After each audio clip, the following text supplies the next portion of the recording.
ശിമിയോൻ എന്ന വൃദ്ധനായ ഭക്തൻ ക്രിസ്തുവിനെ കാണാതെ മരിക്കുകയില്ലെന്ന പരിശുദ്ധാത്മാവിന്റെ വാഗ്ദാനം ലഭിച്ച വ്യക്തിയാണ്. ഈശോയെ ദേവാലയത്തിൽ സമർപ്പിച്ചപ്പോൾ അദ്ദേഹം ശിശുവിനെ കയ്യിലെടുത്ത് ദൈവത്തെ സ്തുതിച്ചു. ഈശോ സകല ജനതകളുടെ പ്രകാശവും ഇസ്രായേൽ ജനത്തിന്റെ മഹത്വവുമാണെന്ന് അദ്ദേഹം പ്രവചിച്ചു. ഹന്ന എന്ന പ്രവാചകി ഉപവാസത്തോടും പ്രാർത്ഥനയോടും കൂടി ക്രിസ്തുവിനെ കാത്തിരുന്നവളാണ്. ഈ രണ്ടുപേരുടെയും നീണ്ട കാത്തിരിപ്പിന്റെയും ദൈവത്തോടുള്ള അചഞ്ചലമായ വിശ്വാസത്തിന്റെയും പ്രതീകങ്ങളാണ്. നമ്മുടെ ജീവിതത്തിൽ ദൈവത്തെ കാത്തിരിക്കാനും അവന്റെ വാഗ്ദാനങ്ങളിൽ വിശ്വസിക്കാനും നാം തയ്യാറാകണം.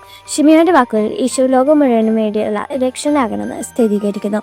ക്രിസ്മസ് നമുക്ക് നൽകുന്ന സന്തോഷം നമ്മുടെ കാത്തിരിപ്പിനുള്ള ദൈവത്തിന്റെ പ്രതിഫലമാണ്. പ്രായം ഒരു തടസ്സമല്ല, ദൈവത്തെ സേവിക്കാൻ എപ്പോഴും സമയമുണ്ടെന്ന് ഹന്ന നമ്മെ പഠിപ്പിക്കുന്നു.